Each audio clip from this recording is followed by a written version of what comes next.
Tidak ya. Baik. Ya, Bismillahirrahmanirrahim. Assalamualaikum warahmatullahi wabarakatuh. Al- Alhamdulillah wassalatu wassalamu ala Rasulillah Sayyidina Muhammad wa ala alihi wa sahbihi ajma'in. Allahumma allimna ma yanfa'una wa zidna ilma. Allahumma anfa'na bima 'allamtana. اللهم اشرح لنا صدورنا ويسر لنا أمورنا واحلل عقدة من لساننا يفقه قولنا. Ini gambar Ustaz belum kelihatan.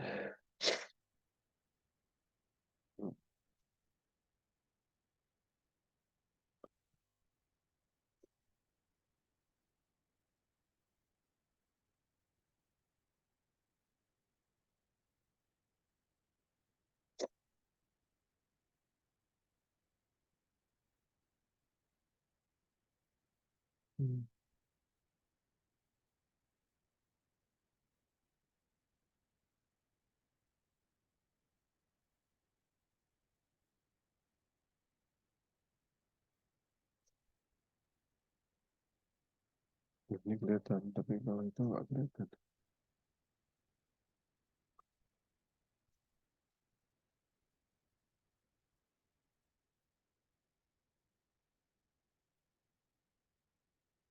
Baik, Bismillahirrahmanirrahim. Kita mulai ya, teman-teman ya.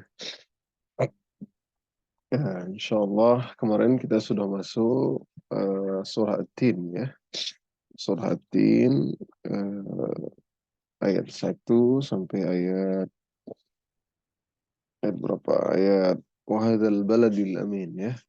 Sampai ayat 3. Ya, kemudian kita sudah jelaskan bagaimana apa namanya orang orang Yahudi dan Nasrani ya. Mereka enggan untuk masuk Islam ya. Ya, sekarang insya Allah kita masuk surah At-Tin ayat 4 ya. Sebelum kita masuk surah At-Tin ayat 4, kita baca sama-sama seperti biasa ya. أعوذ بالله من الشيطان الرجيم بسم الله الرحمن الرحيم الحمد لله رب العالمين الرحمن الرحيم مالك يوم الدين إياك نعبد وإياك نستعين اهدنا الصراط المستقيم صراط الذين أنعمت عليهم غير المغضوب عليهم ولا الضالين آمين. والتين والزيتون وطور سينين وهذا البلد الأمين لقد خلقنا الإنسان في أحسن تقويم ثم رددناه أسفل سافلين إلا الذين آمنوا وعملوا الصالحات فلهم أجر غير ممنون فما يكذبك بعد بالدين أليس الله بأحكم الحاكمين يا الحمد لله.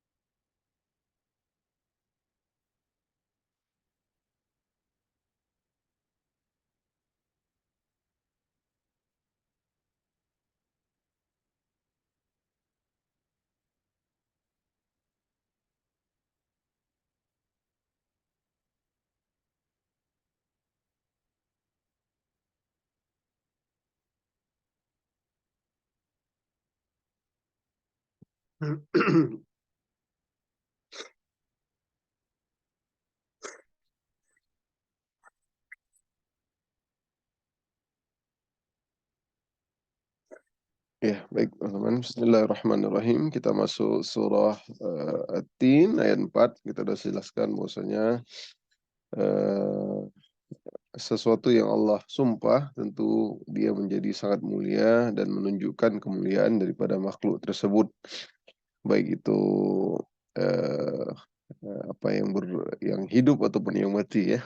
Benda mati ataupun benda hidup. Ayat keempat, laqad khalaqnal insana fi ahsani taqwim. Sungguh kami telah menciptakan manusia dalam bentuk sebaik-baiknya. Sungguh kami telah menciptakan manusia dalam bentuk yang sebaik-baiknya. Ya, artinya manusia itu pasti lebih baik daripada makhluk yang lain. Ya, ciptakan manusia. Nah, Allah bersumpah dengan 4 hal pada ayat sebelumnya, yaitu wattin, wazaitun, waturi sinin, wahadal baladil amin. Ya, 4 sumpah. Eh, para salaf mengatakan ya, bahwasanya dia menciptakan manusia dalam bentuk yang paling baik. Nah, dari semua ini, wattin, wazaitun, waturi sin, gunung Tursina, wahadal baladil amin. Itu Allah ciptakan Mekah ya, negeri yang aman, sentosa. Tapi dalam eh, satu waktu setelah ini Allah menciptakan laqad, sungguh, untuk menekankan sungguh dia menciptakan manusia dalam bentuk yang paling baik. Artinya manusia lebih baik dari semuanya bentuknya. Salah satu para ulama salaf mengatakan salah satu bukti manusia diciptakan dalam bentuk yang paling indah adalah manusia diciptakan dalam bentuk tegak jika berdiri. Ya, tegak jika berdiri. Hal ini berbeda dengan hewan yang pada umumnya berjalan bungkuk atau merunduk. Ya, kita berdiri tegak. Ya. Baik itu hewan yang berkaki 2 maupun berkaki 4. Ya. Inilah bantahan terhadap teori evolusi Darwin yang meyakini bahwa manusia itu berasal dari monyet. Ya. Teori evolusi Darwin nih, teman-teman ingat mungkin pernah belajar di IPA dulu ataupun di sains nih. Untuk pelajaran sains bahwasanya nenek moyang kita adalah monyet. Ya. Ya, karena dia teorinya itu mengikuti kepada kemiripan. Ya, karena dia pakai logika, ya, pakai logika yang paling mirip dengan manusia adalah monyet. Inilah teori yang salah ya. Kita tidak berasal dari monyet. Eh, Pada kenyataannya tidak ada perbedaan antara monyet pada ratusan ataupun ribuan tahun yang lalu dengan monyet sekarang. Oleh karena itulah pemahaman seperti ini merupakan pemahaman yang batil karena sesungguhnya manusia sejak awal diciptakannya Allah seperti Adam telah dalam bentuk yang terbaik. Nah, itu dia. Jadi jadi nggak benar teori evolusi Darwin ya. Bukti lain bahwa manusia ciptaan terbaik adalah manusia makan dengan tangan. Ya, itu tadi satu bukti tadi manusia berdiri tegak. Ya, dia nggak merunduk ataupun merangkak seperti hewan lain, itu satu bukti ya. Manusia laqad khalaqnal insana fi ahsani taqwim. Bukti yang kedua adalah manusia makan dengan tangan. Nah, hal ini berbeda dengan hewan yang makan langsung dengan mulutnya. Nah, selain itu, tangan manusia juga dapat difungsikan untuk banyak hal-hal yang tidak dapat dilakukan oleh hewan. Nah, tangan manusia. Allah juga menjadikan manusia memiliki akal yang cerdas. Hal ini juga berbeda dengan hewan yang tidak cerdas dan sepintar manusia. Nah, jadi tangan ya nggak hanya untuk makan, bisa difungsi untuk apapun ya. Makanya manusia luar biasa ya. Ya, sehebat apapun hewan, sekuat apapun bisa dikuasai oleh manusia. Dengan otak akalnya manusia hari ini, lautan bisa dijelajahi, bisa kita pelajari tentang hiu, bisa ditaruh microchip, apalah apa semua dengan akalnya manusia ini berpikir dia bisa. Ya, kalau teman-teman lihat Animal Planet ataupun Nat Geo Wild itu kan, apa namanya, channel-channel yang itu kan bagaimana manusia bisa berhadapan dengan makhluk yang yang mengerikan ya, seperti shark ya, hiu dan lain-lain. Ya, tapi mereka taruh chip apalah gitu, sehingga mereka bisa menelusuri dalam bawah laut, dasar laut, hewan apa aja yang ada. Ya, bahkan sebesar apapun ular, seganas apapun buaya, bisa mereka.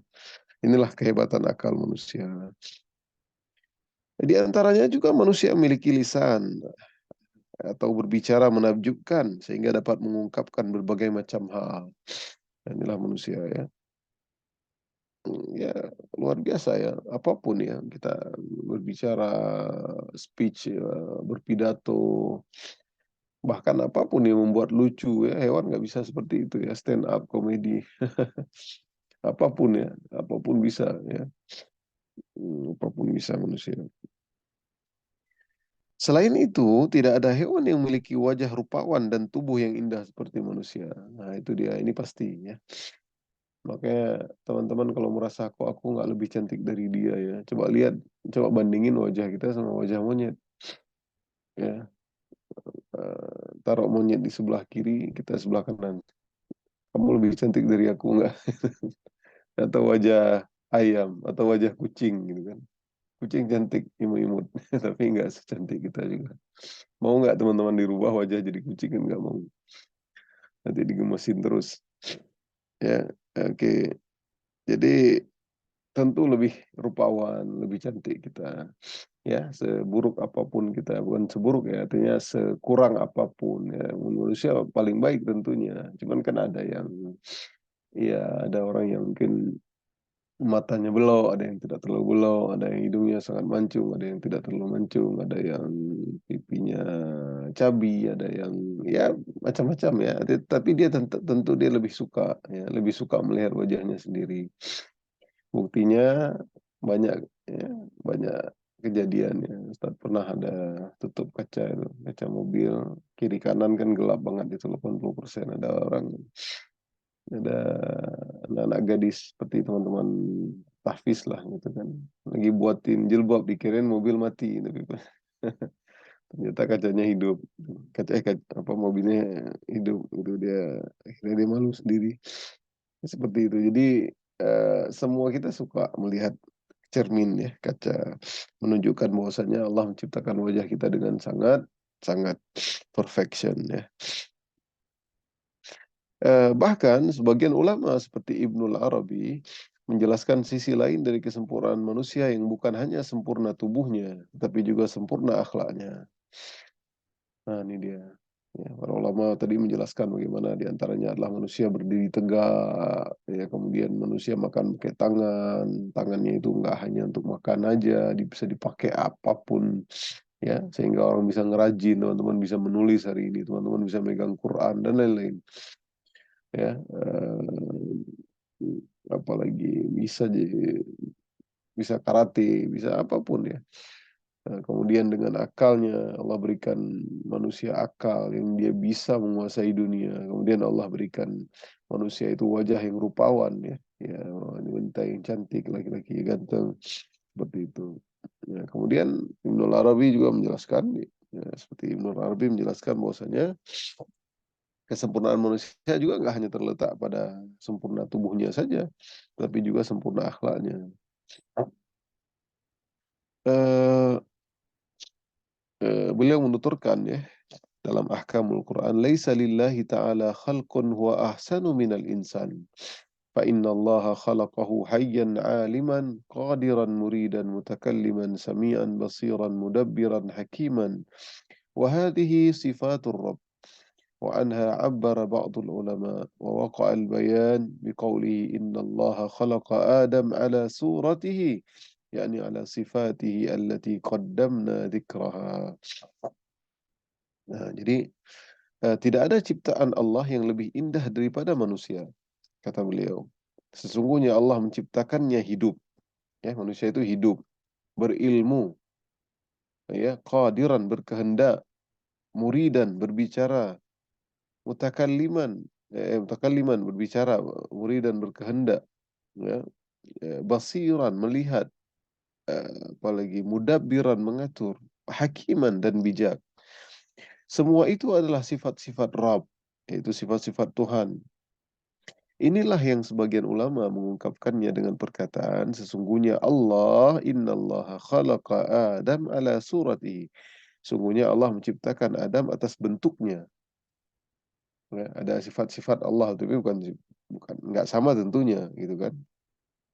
Yaitu atas sifat-sifatnya yang telah lalu penyebutannya. Artinya dia berkehendak, mampu, ya. Ya, tapi mampu kita ya terbatas, penglihatan kita ya terbatas. Kita nggak bisa melihat sejauh mata memandang ya.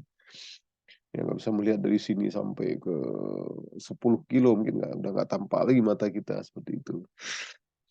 Ya tapi punya sifat-sifat yang dimiliki oleh sifat Allah gitu. Ibnul Arabi dalam tafsirnya juga menyebutkan kisah seorang bernama Isa bin Musa al-Hashim. Ya, ini ada sebuah kisah. Ibnul Arabi menyebutkan namanya kisah seorang bernama Isa, yaitu Isa ya, Isa bin Musa al-Hashim. Ya, bukan anaknya Nabi Musa ya. Dia adalah seorang laki-laki yang sangat mencintai istrinya karena kecantikan wajah istrinya. Ya, dia laki-laki yang sangat mencintai istrinya karena kecantikan wajah istrinya. Bahkan ia pernah mengungkapkan satu ucapan yang sangat berbahaya. Apa ucapan itu? Ia berkata kepada istrinya, wahai istriku, jika kamu tidak lebih indah daripada rembulan, aku akan menceraikan kamu talak 3." Perkataannya ya, wahai istriku, jika kamu tidak lebih indah daripada rembulan, aku akan menceraikan kamu talak 3. Jadi sama bulan itu rembulan yang dibandingkan. Seketika itulah istrinya langsung bangkit dan segera berhijab dari suaminya ketika mendengar kalimat itu. Istrinya menganggap bahwa dirinya telah dijatuhkan talak 3. Hal ini karena orang-orang Arab dahulu, jika ingin mengungkapkan ketampanan atau kecantikan yang paling tinggi, itu akan menjadikan rembulan sebagai perumpamaan. Nah, jadi cantik itu rembulan. Ya. Makanya kalau di Mesir ada lagu itu Inti ahla Zail Amar, ya. Kamu itu cantik seperti rembulan, ya. Zai Qamar ya, kamislil Qamar ya. Kayak kalau cowok ganteng di Mesir dipanggil Amar ya, Amar. Kalau cewek cantik di Mesir dipanggil Amura.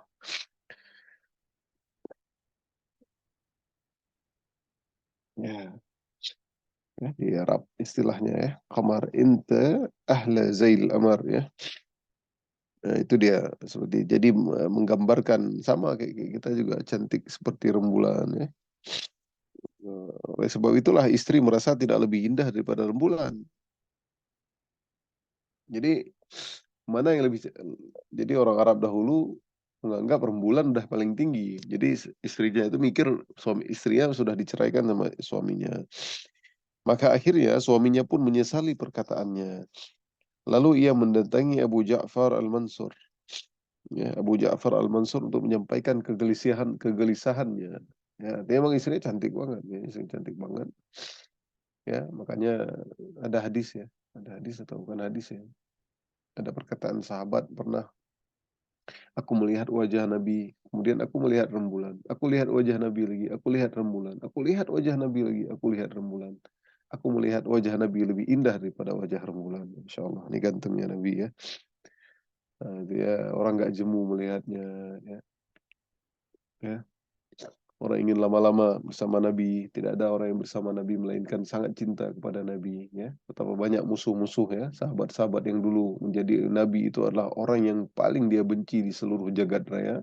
Ketika dia masuk Islam mengatakan bahwasanya sungguhnya engkau adalah orang yang aku cintai daripada orang lainnya. Itu keistimewaan Nabi teman-teman. Sallallahu Alaihi Wasallam. Maka si suaminya tadi, si Aisyah bin Musa al-Hashim, datang kepada Abu Ja'far al-Mansur menyampaikan kegelisahannya. Ya. Nah, kemudian Abu Ja'far pun al-Mansur mengumpulkan seluruh fuqaha. seluruh ahli fikih untuk menyelesaikan masalahnya tersebut. Ya, karena orang Arab jahiliyah dahulu tahu bahwasanya rembulan itu tingkatan tertinggi. Keindah. Jadi si istrinya dipikir dia udah menceraikan, udah ditalak 3. Jadi udah kalau udah talak 3, teman-teman, dalam hukum fikih tidak boleh ada rujuk lagi. Talak 3 itu setelah selesai iddah maka sudah tercerai lah, nggak bisa lagi. Kecuali tolak satu boleh. Ya, sebelum selesai masa iddah. Tahu masa iddah, teman-teman? Ya, itu dalam ilmu fikih masa iddah itu pendapat yang kuat adalah salasu haidot, ya. 3 kali haid. Artinya seorang wanita misalkan hari ini ditalak sama suaminya, maka dia dalam kondisi suci, maka 3 kali suci nanti. Suci ini nggak dihitung, suci kedua, ketiga, keempat, nanti 3 kali suci ya setelahnya. Eh, Baru dia boleh, kalau sebelum selesai masa iddah dirujuk, berarti dia kembali ke istri suami pertama. Tapi kalau setelah masa iddah, maka eh, dia udah bebas, artinya bisa dipinang oleh laki lain seperti itu. Nah, berbeda dengan talak 3. Kalau talak 3 sudah tidak bisa. Suaminya pun cinta kembali kepada dia, tidak bisa kembali kecuali istri ini sudah menikah dengan orang lain dan diceraikan orang lain, baru dia bisa kembali ke suaminya. Nah, ini bahaya kalau talak 3, teman-teman. Makanya seorang suami harus bijak ketika menceraikan, ya. Jangan langsung talak 3. Biasa lagi marah, langsung kamu talak ketiga. Langsung. Akhirnya dia cinta lagi, nggak bisa lagi. Nggak bisa main Cina buta istilahnya, ya. Nggak bisa pura-pura nikah sama orang sebentar, sehari 2 hari, kemudian diceraikan sama orang itu, kita suruh orang lain pura-pura cerai. Nggak boleh, haram. Harus benar-benar nikah sama orang lain, ya.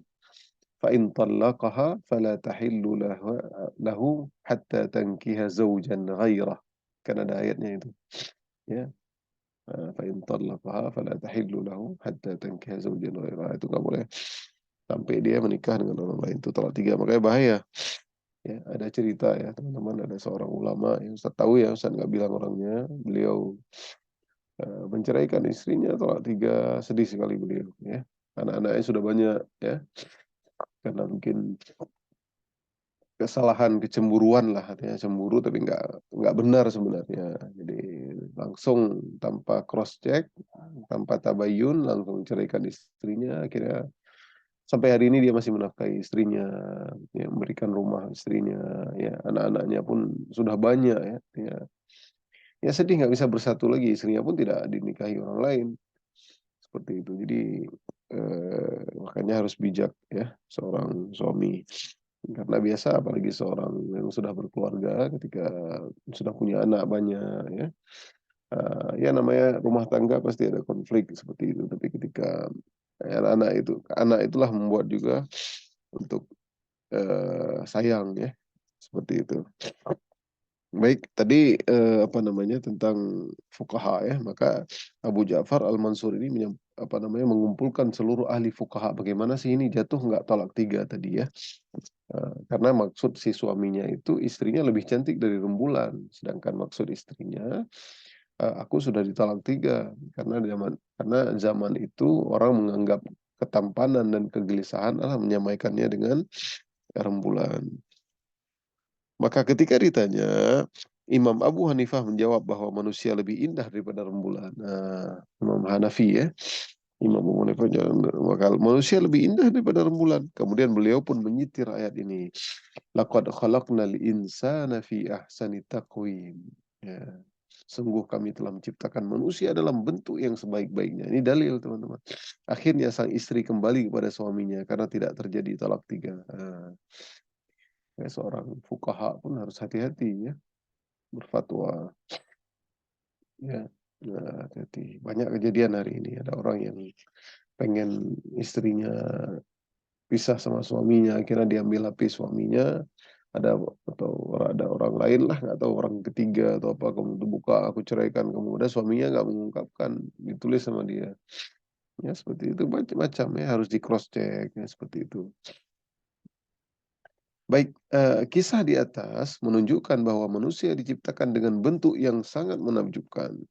Jika saja Allah menciptakan manusia dengan paru-paru yang ditempatkan di posisi jantung, sementara jantung diletakkan di luar tubuh, hidung yang diletakkan di perut dan organ-organ tubuh yang lainnya tidak berada dalam posisinya sekarang, pasti akan dihasilkan tubuh yang aneh. Ya, benar nggak teman-teman? Nggak usah jauh aja ya, telinga misalkan di mulut. Ya, masih teman-teman bayangin deh, masih nggak ganteng gitu. Atau mata dia satu atas, satu bawah, coba bayangin. Kira-kira cantik nggak teman-teman? Ya, mau hidungnya mancung kah, mau kulitnya putih banget, mau tinggi banget, mau langsing banget, apalagi. Tapi satu aja matanya nggak ada, coba cantik nggak? Satu aja kakinya nggak ada, teman-teman. Satu aja tangannya nggak ada, cantik banget nih. Ini orang cantik banget. Kayak gambaran apa misalkan yang paling cantik di dunia, misalkan siapa ya, ya Miss Universe atau siapalah gitu kan, perfect lah. Tangannya nggak ada satu. Atau jarinya aja teman-teman, bayangin. Ada wanita cantik, tapi jarinya itu bersambung misalkan. Tangan, apa namanya, ibu jari sama jari telunjuknya sambung. Ya. Nggak kelihatan, tapi pas dia ngomong pas kelihatan. Itu aja teman-teman, jadi kurang estetikanya. Subhanallah, lihat tuh. Benar nggak yang Ustadz sampaikan? Padahal dia cantik banget, tapi gara-gara itu bisa kurang dia. Ya, itu baru sedikit ya. Subhanallah. Makanya teman-teman bersyukur ya. Ya, Allah kasih sempurna semua ya. Alhamdulillah kita sempurna.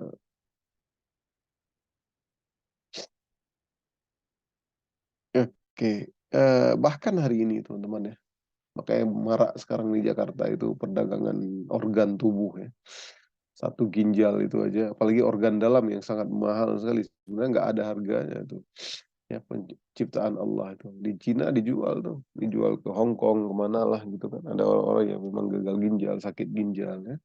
Jadi orang dibunuh, ginjalnya dibuang, apa namanya, dijual. Ada orang yang nggak dibunuh juga, ada orang yang korban gagal ginjal dia karena terlilit utang sehingga dia mau dibayar sekitar 200 sampai 300 juta, bahkan ada yang sampai miliar untuk menjual ginjalnya. Ya, nah, ini itu baru organ kecil loh yang Allah ciptakan ya. Apalagi kalau ada teknologi suatu saat bisa menjual muka, gitu. Gimana itu ya? Ada satu film Hollywood ya, apa ya? Saya ingat lagi, ceritanya itu kayak apa ya? Bukan Hollywood, film dari negara mana itu?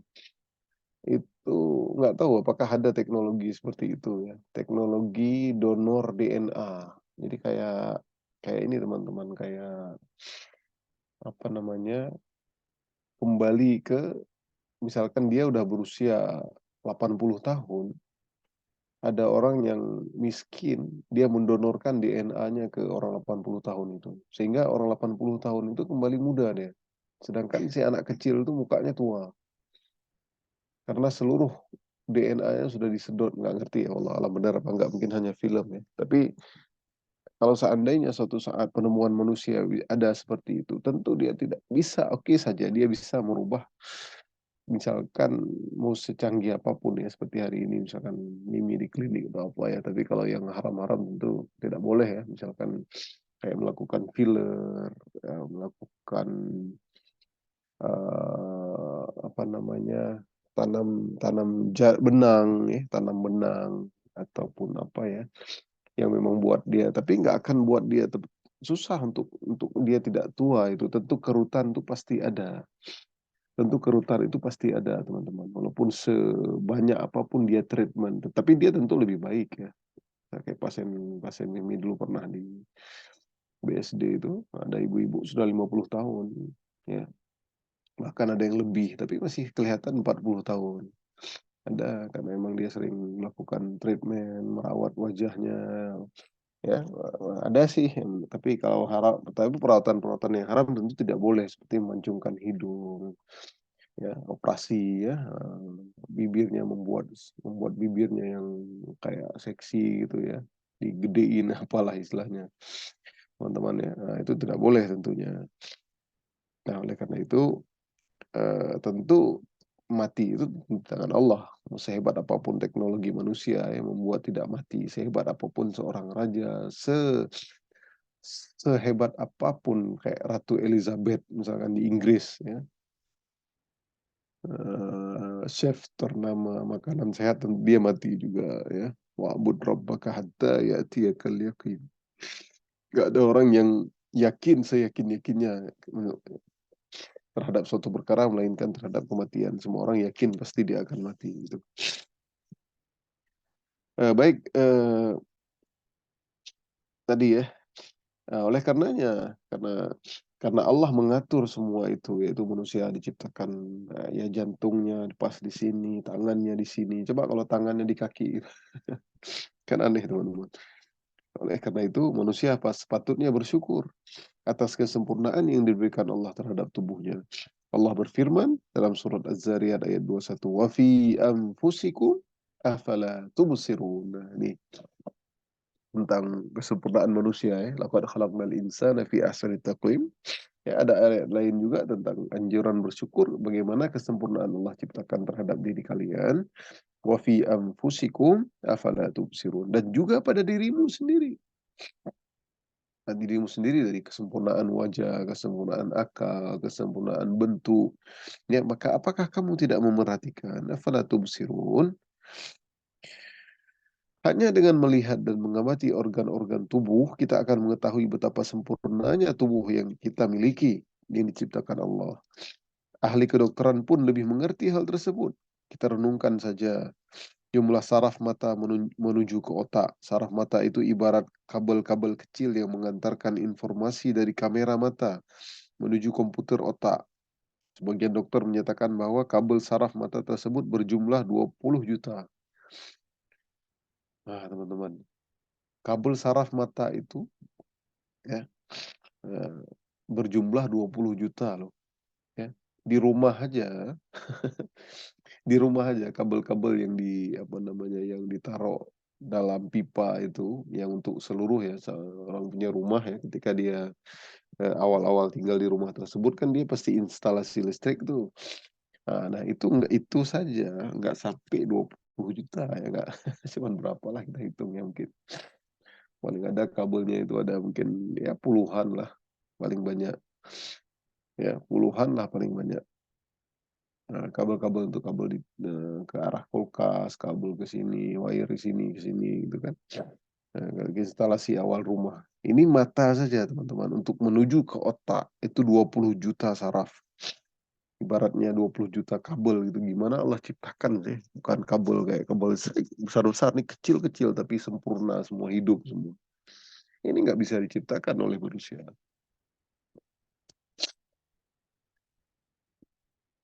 Nah, setiap saraf itu memiliki fungsi masing-masing yang akan membantu penglihatan kita, sehingga menjadikan pandangan kita lebih tajam dan detail. Ada saraf yang menangkap warna tertentu, ada pula saraf yang menangkap bentuk panjang, lebar, gelap, terang, dan bentuk lainnya. Seandainya terdapat kekurangan pada sebagian saraf mata, hal itu pasti akan memengaruhi penglihatan kita. Oleh karena itulah jika ada orang yang buta warna, hal itu disebabkan sebagian sarafnya bermasalah. Nah, ini teman-teman, kayak Ustadz nih, misalkan Ustadz kan minus ya, minus 1,5. Nah, itu ada sarafnya yang memang kurang ya Allah. Mungkin Allah menarik sedikit nikmat ya untuk Ustadz. Itu ada orang yang mungkin lebih parah lagi matanya ya. Ya, nggak tahu teman-teman yang pakai kacamata mungkin siapa di situ ada Putri ya, Putri Mustika sama kayak Ustadz yang mungkin ada minus ya. Ya, tapi Ustadz nggak terlalu berat ya. Kalau bawa mobil aja pakai kacamata, tapi kalau enggak Ustadz biarin aja. Eh, hal itu karena satu sarafnya bermasalah, itu ngaruh teman-teman. Jadi kita nonton nggak dari jauh nggak kelihatan lagi kan, sangat tidak enak sebenarnya. Ya harus pakai kacamata akhirnya kan. Dengan akal manusia diciptakanlah kacamata minus. Nanti kalau orang tua diciptakan kacamata plus ya. Allah meletakkan kabel saraf tersebut juga pada ayam, anjing atau beberapa hewan lain. Sehingga para hewan tersebut dapat melihat malaikat atau jin. Lalu jika 20 juta kabel saraf tersebut putus, tidak ada yang dapat menyambungnya kecuali Allah. Nah, ini berat teman-teman. Ya, kira kita pakai kacamata kan? Bisa nggak sembuh? Bisa sih. Allah yang sembuh. Bisa sih, kita berdoa. nggak ada yang tidak mustahil. Orang buta saja pernah bisa apa namanya, bisa melihat kembali, ya, bisa. Kalau Allah mengizinkan, kun fayakun, sebentar aja. Eh, ada kisah yang lain, ya. Ada seorang penghafal atau hafiz Al-Quran mengalami kecelakaan sehingga saraf penglihatannya terputus. Ya. Ini seorang hafiz atau penghafal Al-Quran. Kecelakaan sehingga kena saraf mata sehingga penglihatannya putus, artinya dia buta. Maka ia pun tidak dapat melihat apa-apa lagi. Ya, ada pula seorang yang sebelum tidur bersama kawan-kawannya masih sehat dan dapat melihat, tapi tidak dapat melihat apapun ataupun buta ketika bangun tidur. Ada juga. Ya. Lalu ia bertanya kepada kawan-kawannya, kenapa mati lampu? Mereka menjawab, lampu? Tidak ada yang mati. Ia berkata, apakah kalian serius? Jangan bercanda. Ternyata ia tidak dapat lagi melihat atau buta karena saraf matanya telah putus. Kisah ini menunjukkan bahwa kita selalu membutuhkan Allah dalam segala kondisi dan situasi. Ya, bangun tidur aja teman-teman, mati lampu ya? Enggak. Tapi Allah bisa aja memutuskan sarafnya seperti itu. Jadi kita bersyukur. Ya. Wa qalilum min ibadiyas syakur. Ya, sedikit dari hambaku yang bersyukur. Ya, terkadang kita lebih kepada, ya, syukur kita lebih kepada materi teman-teman, lebih kepada aduh kenapa aku terlahir dari orang yang tidak kaya ya, kenapa aku dia kaya gitu-gitu kan. Padahal dari nikmat mata Allah berikan kepada kita, nikmat kita bisa berjalan, dan orang nggak bisa berjalan terlahir cacat. Kita lihat itu banyak-banyak bersyukurlah kita. Ya, dari wafi anfusikum afala tubsirun. Dari diri kalian, kenapa tidak kalian melihat?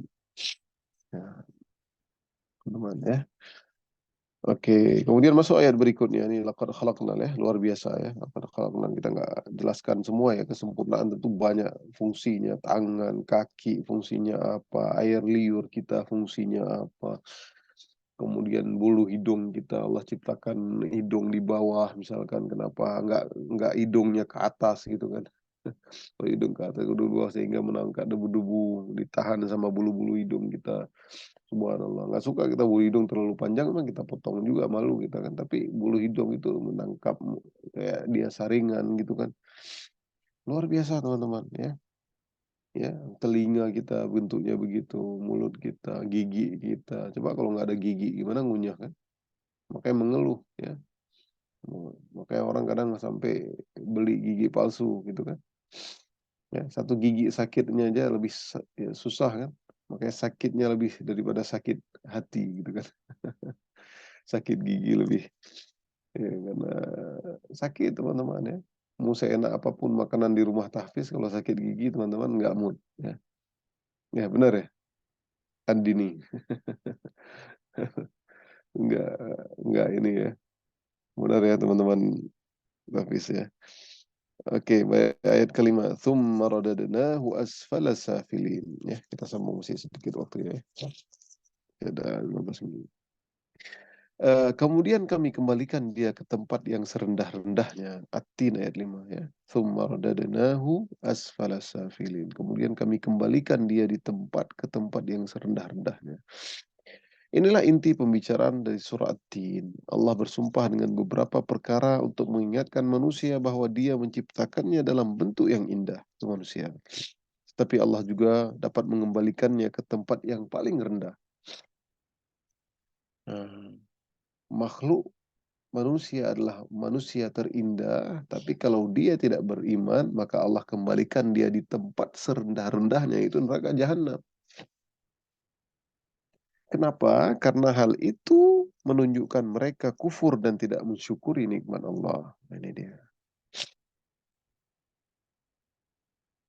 Tentang asfala safilin, ada dua pendapat di kalangan para ulama tentang tafsiran ini. Ya. Tempat yang serendah-rendahnya, asfala safilin. Ya. Ada dua pendapat para ulama. Pertama, pendapat yang dipilih oleh Imam Ibnu Jarir At-Tabari. Ya. Imam Tabari, ya, ahli tafsir beliau. Asfala safilin artinya masa tua. Asfala safilin artinya masa tua. Jadi tempat yang rendah maksudnya adalah kepikunan. Jadi kalau udah tua, manusia ini pikun. Ya, udah tua dia kembali ke anak-anak. Wa man nu'ammirhu nunakkishu fil khalq. Barang siapa yang Allah panjangkan umurnya, semakin dia tua, maka semakin rendahlah akalnya. Nah, yaitu pikun, ya. Allah seolah-olah mengingatkan manusia bahwa mereka telah diciptakan dengan tubuh yang indah dan kuat, akan tetapi kelak manusia akan dikembalikan kepada masa tua dan pikun. Ah, Nah, masa pikun adalah masa ketika orang-orang yang sudah tua bersikap seperti seorang anak-anak, ya, mudah lupa, suka marah, dan lain-lain sebagainya. Kayak gitu. Banyak orang udah tua, kadang parah-parah pikunnya, kadang dia udah BAB, apa, nggak dicebok lagi, udah BAB-nya dilempar ke pintu, kadang, ya, ya macam-macam ya. Nauzubillah ya, semoga kita nggak seperti itu ya. Nah, jadi ya tapi itu hal yang wajar, bukan kita blame ya, bukan kita salahkan karena emang sudah bersikap seperti itu anak-anak. Makanya ada hadis juga ya, Allah alam perawinya kuat atau tidak ya. Lupa Ustaz apa Hasan, orang yang hafal Quran maka dia tidak akan tertimpa pikun ya. Tertimpa penyakit pikun. Makanya kalau teman-teman oke hafal Quran tapi nggak dijaga Qurannya, nggak ngaji-ngaji lagi, udah 10 tahun 20 tahun nggak pernah ngaji lagi, ya dia kena pikun juga. Tapi kalau dia ngaji selalu setiap hari dia ngaji, insya Allah nggak akan kena penyakit pikun. Dan telah banyak kita lihat menyaksikan bahwasanya orang-orang yang sering mengaji, sering tadabbur ayat, dia nggak akan pikun, dia paham, dia kenal, nggak lupa. Ya, subhanallah, inilah keberkahan Al-Quran mungkin. Baik, hal ini menunjukkan bahwa Allah lah yang mengatur kehidupan setiap manusia. Seorang tidak mungkin muda terus-menerus. Ya, nggak mungkin muda terus-menerus nih, nggak mungkin. Ya, kayak hari ini ada fitur-fitur di Instagram ya teman-teman. Instagram atau TikTok? Instagram kali ya. Lihat wajah, misalkan wajah si Aliza atau wajah Humna, wajah Jahra teman-teman ya. Lihat di Instagram tuh, umurnya jalan tuh. Itu saat pernah dinampakkan sama Mimi. Coba lihat wajah kita.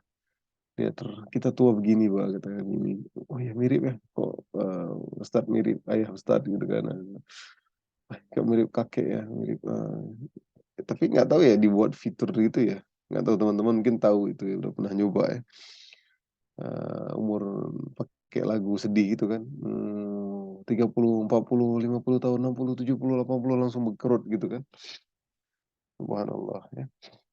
Yang bisa dibuat tuh ya akal manusia luar biasa ya teman-teman. Tapi nggak seperti itu. Coba ibu teman-teman ya. Kan wajah ibu teman-teman pas lihat pakai fitur gitu, saya mirip ibu, saya mirip ayah gitu. Udah tua gitu kelihatannya.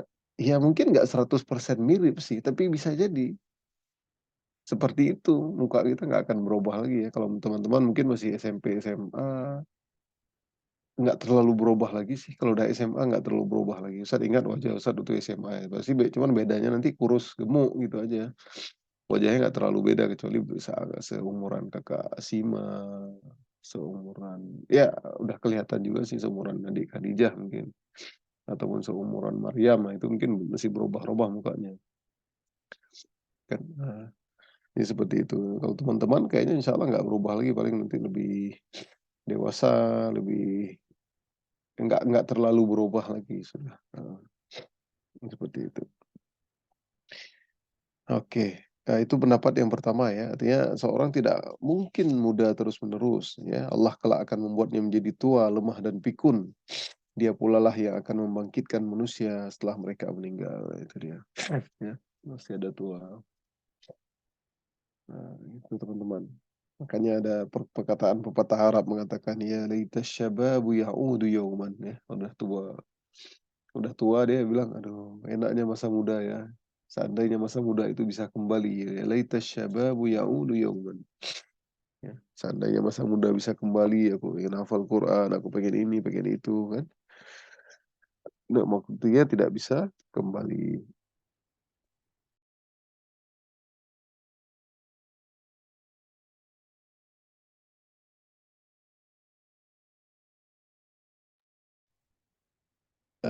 Pendapat yang kedua, tadi pendapat yang pertama ya, oleh Imam Jarir At-Tabari. Pendapat kedua dipilih oleh Imam Ibnu Katsir, dua-duanya orang ahli tafsir ya. Ini tafsir Ibnu Katsir.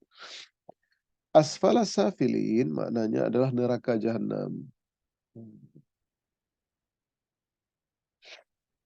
Karena tadi serendah-rendahnya dari neraka jahanam. Dalam surah ini Allah menyebutkan orang-orang kafir yang telah diberikan kenikmatan berupa tubuh yang sehat, akal yang cerdas, badan yang kuat, akan tetapi mereka kafir dan tidak bersyukur kepada Allah, sehingga Allah mengembalikan mereka ke neraka jahanam yang merupakan neraka yang paling bawah.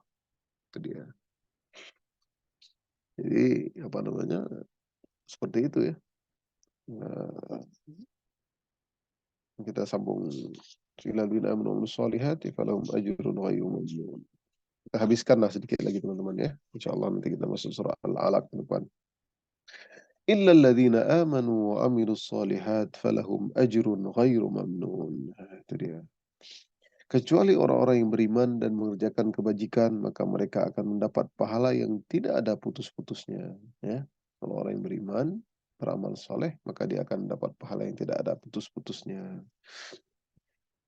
Eee, jadi dua pendapat tadi benar ya, pendapat dia tua iya ya, kita kalau dalam tafsir ini bisa kita gabungkan ya, tafsir bitanawu itu tafsir bisa penggabungan, dua-dua benar ya. Cuman mungkin ada yang lebih kuat ya, seperti itu. Eee, Berdasarkan pendapat pertama pada tafsir sebelumnya, orang-orang yang sudah tua dan menjadi pikun, tetapi dahulu ia beriman dan selalu beramal soleh di masa mudanya ia tetap mendapatkan pahala seperti sebelum pikun. Meskipun tidak sholat, tidak puasa karena pikun, ia tetap mendapat pahala. Bahkan pahala yang terus-menerus mengalir, yaitu pahala terbaik yang pernah ia lakukan ketika ia masih sehat dan kuat sewaktu muda. Ah, ini teman-teman, ya.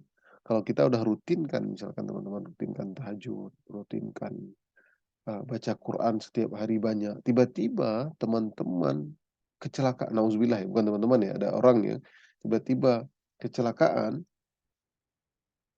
sehingga dia tidak sadar, koma.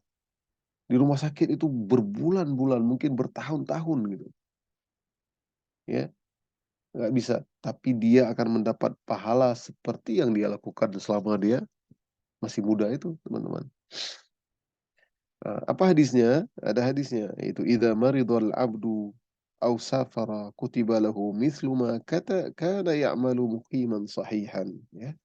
Idza maridal abdu aw safara kutiba lahu mithlu ma kana ya'malu muqiman sahihan. Jika seseorang hamba sakit ataupun melakukan safar perjalanan jauh, dicatat baginya pahala sebagaimana kebiasaan dia ketika mukim dan ketika sehat. Nah, itu teman-teman. Makanya rutinkan amalan-amalan yang luar biasa ya. Ketika suatu saat kita pikun pun, misalnya hari biasa dia ngaji satu hari satu juz, waktu dia pikun udah nggak ngaji lagi, tapi Allah tulis pahala dia mengaji setiap hari satu juz. Allah tulis setiap hari dia 2 rakaat sebelum subuh. Allah tulis setiap hari Senin, Kamis, dan Jumat dia sedekah misalkan. Nah, udah pikun, tapi Allah tulis dapat pahala luar biasa nih. Begitu juga dengan orang yang bersafar, bepergian, lalu tidak melaksanakan salat rawatib misalkan ya, atau orang yang sakit kemudian tidak puasa atau salat malam, ia mendapatkan pahala yang serupa. Berdasarkan pendapat kedua pada tafsir ayat sebelumnya, yaitu neraka jahanam ya, tadi yang tafsir Tabari, ini yang pendapat kedua yang tentang ar-rad dan asfalas safilin. Yaitu mereka dikembalikan, orang-orang yang dikembalikan ke neraka jahanam adalah orang-orang kafir yang tidak mensyukuri nikmat, bukan orang-orang yang beriman dan beramal soleh. Inilah pendapat yang benar yang dipilih oleh Ibnu Katsir. Ya, ayatnya ada surah Al-Insyiqaq. Wallahu a'lamu bima yu'un. Fabashshirhum bi'adzabin alim. Illa alladhina amanu wa amilus solihati lahum ajrun ghairu mabnun. Nah, mirip nih teman-teman ya. Surah Al-Insyiqaq ayat 23 dan 25 ya, orang-orang yang beriman dan beramal saleh pahalanya nggak putus-putus. Surat At-Tin ayat 6. Kemudian dikuatkan lagi di Al-Insyiqaq ayat 23 sampai 25 ya. Seperti ayat yang sudah dibahas ini adalah ayat dalam surah Insyiqaq atas berbicara tentang kabar Allah untuk orang-orang kafir bahwa mereka akan dimasukkan ke neraka jahanam. Mereka akan dikembalikan ke neraka jahanam kecuali orang-orang yang beriman, beramal saleh dan bersyukur kepada Allah. Ya. Tentang ghairu mamnun ada 3 tafsiran ya, yang tidak terputus ya. Tadi pahala yang tidak lahum ajrun ghairu mamnun, ada 3 tafsiran. Yang pertama adalah ganjaran mereka ghairu manqus, yaitu, pahala mereka tidak pernah dikurangi. 2, ganjaran mereka ghairu maqtu', tidak pernah terputus.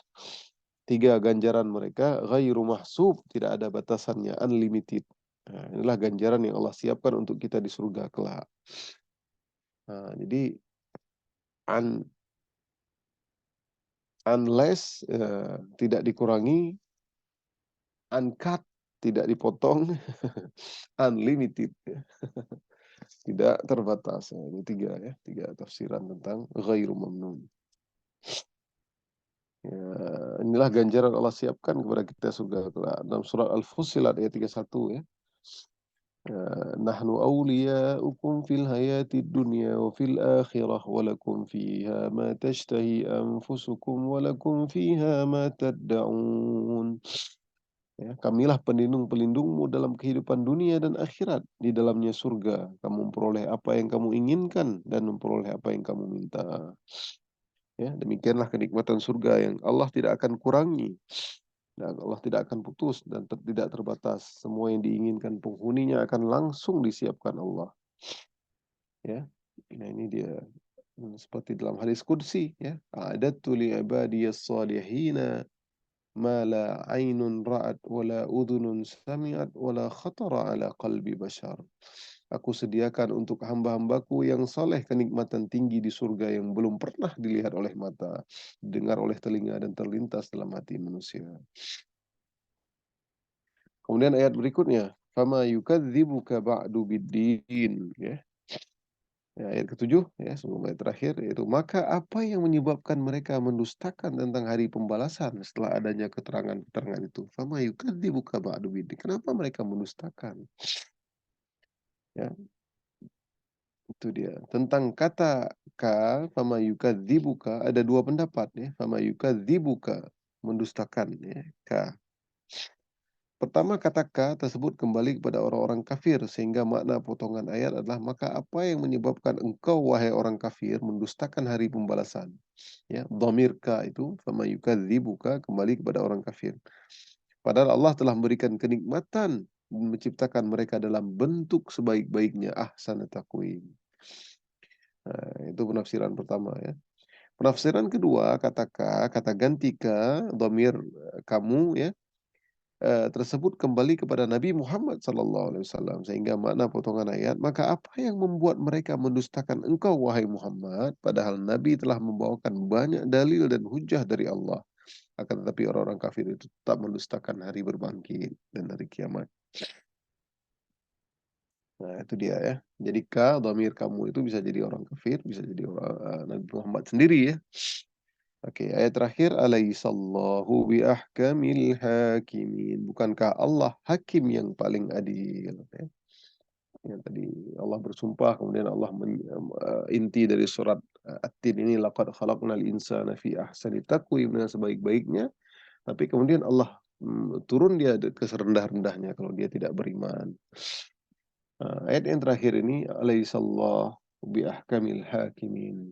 Ahkami, kata ahkami dapat kembali kepada dua sifat. Yang pertama, kembali kepada al-hukmu. Ya, ahkami ya, al-hukmu sehingga maksudnya adalah hukumannya yang paling adil. Nah, ini tafsiran ya. Nah, kata ahkami bisa dua sifat. Yang pertama kembali kepada al-hukmu. Al-hukmu adalah maksudnya adalah hukumannya yang paling adil, hukumannya Allah. Atau kembali kepada al-hikmah. Maksudnya adalah hakim yang paling hikmah, yang paling bijaksana. Yaitu hukum Allah lah yang paling adil. Allah tidak mungkin menyamakan dua manusia yang satunya rajin beribadah, beramal soleh, ya, dengan satunya lagi orang yang ya, yang tidak beramal soleh, ya, yang rajin melaksanakan kemaksiatan tentu tidak boleh disamakan. Dia pasti membedakan keduanya. Demikian juga sifat Allah yang maha hikmah dan maha bijak. Ya, Allah tidak mungkin memutuskan suatu hukum kecuali ada hikmah terbaik di balik hukum tersebut yang mungkin saja tidak diketahui hikmah sebenarnya oleh manusia. Eh, Imam As-Sa'di dalam tafsir As-Sa'di mengatakan, ya, eh, halaman 929 ya, ada tafsir As-Sa'di, ya. Kata Imam As-Sa'di, "Fahal taqtadi hikmatuhu ay yatrukal khalqa suda la yu'maruna wa la yunhauna wa la yuthabuna wa la yu'aqabun." Ya. Apakah konsekuensi hikmah Allah adalah Allah menciptakan manusia, lantas manusia dibiarkan begitu saja tanpa diperintah, ya?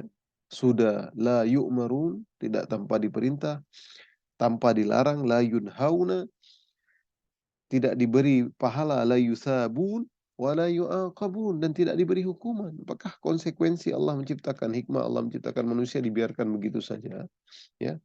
Ente mau minum khamar, ente mau mencuri, ente mau membunuh, ente mau berzina, ente mau homoseksual dan lain-lain. Allah nggak menghisap, Allah nggak apa namanya, memberi ganjaran. Allah tentu tidak membiarkan hal itu. Allah pasti akan membangkitkan mereka untuk mempertanggungjawabkan perbuatan mereka selama di dunia. Orang yang beriman hendaknya menggunakan segala nikmat dan keindahan tubuhnya untuk taat kepada Allah semata. Ya, selagi muda, lutut masih kuat, ya. Banyak sholat, ya, banyak berzikir, banyak baca Al-Quran, mata masih kuat, masih begadang kuat. Suatu saat umur 80 udah nggak kuat lagi otot-ototnya, berdiri pun susah, harus sholat sambil duduk, harus sholat sambil terbaring mungkin. Ya, ia menggunakan matanya untuk memandang perkara-perkara yang dihalalkan. Oleh karenanya harus seperti itu, menggunakan lisannya untuk mengucapkan perkataan baik. Ya, ia tidak menggunakan nikmat itu untuk bermaksiat dan membangkang terhadap perintah Allah, sehingga menyebabkan dirinya dikembalikan ke tempat yang paling rendah, yaitu neraka jahanam. Inilah teman-teman, tafsir surah At-Tin dalam 2 pertemuan, ya. Insyaallah, semoga mudah-mudahan Allah mudahkan kita dalam mentadaburi ayatnya. Ketika kita baca wattin, wazzaitun, waturi sinin, wahadal baladil amin, ada 4 sumpah Allah, laqad khalaqnal insana fi ahsani taqwim. Ya, di situ message-nya, ya. 2 inti poin daripada ayat ini yaitu laqad khalaqnal insana fi ahsani taqwim, tsumma radadnahu asfala safilin, ya. Ini inti poinnya. Nah, jadi kita paham, kita baca, kita tadabbur benar-benar, ya, sehingga menjadikan kita mendalami. Teman-teman bisa bercerita nanti ke murid-murid, ke siapapun yang nanti insya Allah pasti teman-teman akan mengajarkan juga, ya, ilmu kepada orang lain seperti itu. Insya Allah mungkin ini saja, ya, pertemuan kita hari ini. Barakallahu fikum, ya. Insya Allah semoga Allah mudahkan kita menghafal ayat-ayatnya, ya. Semoga ya'ti yaumal qiyamah, Al-Quran datang pada hari kiamat kepada kita semua, syafi'an li ashabih, ya, menjadikan syafaat bagi kita dan keluarga kita. Allahumma ja'alna mimman yastami'una al-qawla fayattabi'una ahsanah. Allahumma ja'alna min ahli al-Quran. Allahumma allimna at-ta'wil. Allahumma faqihna fi din. Aqulu qawli hadza, kita tutup dengan doa kafarat majlis. Subhanakallahumma bihamdik, asyhadu an la ilaha illa anta, astaghfiruka wa atubu ilaik. Terima kasih teman-teman. Insyaallah ketemu lagi nanti di hari Senin, ya. Insyaallah kemudian nanti di awal bulan kita ada ujian lagi. Barakallahu fikum, sukses selalu buat teman-teman. Tetap istiqomah, tetap semangat, ya. Yang sakit semoga Allah sembuhkan, yang sehat terus semangat. Inilah kesempatan yang tidak akan kembali lagi. Lan tarja'al ayyamul lati madat. Hari-hari tidak akan kembali, ya. Inilah kesempatan buat teman-teman semua. Terima kasih sekali lagi. Assalamualaikum warahmatullahi wabarakatuh.